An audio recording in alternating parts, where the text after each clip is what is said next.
బాగుపడలేవు. నీకు ఈశ్వరుడు ఎప్పుడు ఏమిచ్చాడో దానికి తృప్తి పడు. ఆ తృప్తికి కారణం ఉండక్కర్లేదు. ఆకలి సరిగ్గా లేదని 1000 రూపాయల మందులు వేసుకుని ఏడుస్తున్న వాళ్ళు కోట్ల మంది ఉన్నారు. వేల పట్టున ఆకలేస్తోంది, సంతోషించు. దాహం వేస్తే మంచినీళ్లు లోపలికి వెళ్ళక మధ్యలో కన్నం పెట్టి గొట్టం పెడితే ముక్కులోంచి పోసుకుంటున్న వాళ్ళు ఉన్నారు. గుటుక్కు నీళ్లు తాగితే లోపలికి ఎడుతున్నాయి, సంతోషించు. రాత్రి తిని పడుకుంటే పొద్దుడికి కడుపులో పోట్లు వచ్చి జీర్ణం అవక ఏడుస్తున్న వాళ్ళు 1,00,000 మంది ఉన్నారు. తిన్నది గుండ్రాయి అయినా సరే తెల్లారేటప్పటికి జీర్ణం అయిపోతోంది, సంతోషించు.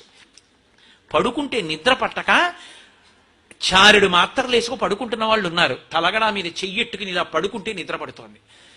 పుస్తకం ఉంటే తప్ప మాట్లాడలేని వాళ్ళు ఉన్నారు. వేదిక ఎక్కి కూర్చుని మాట్లాడడం మొదలు పెడితే గంగా ప్రవాహంలో వస్తోంది, సంతోషించు ఈశ్వరుడి కారుణ్యానికి.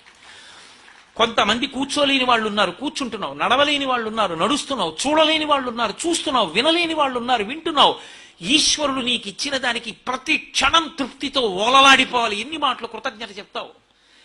అది మానేసి ఎప్పుడు ఏదో పోయిందాన్ని తలుచుకుని ఏడవడం కాదు, వచ్చేదాన్ని ఊహించుకుని అలా జరిగితే బాగుండని కనుబొమలు ఎగరేయడం కాదు. ఇప్పుడు ఇక్కడ నీకు ఈశ్వరుడు వర్తమానంలో ఏమిచ్చాడో దానితో తృప్తిగా ఉండడం అలవాటైతే వాణ్ణి మించిన భాగ్యవంతుడు లేడు. అదే ధర్మం.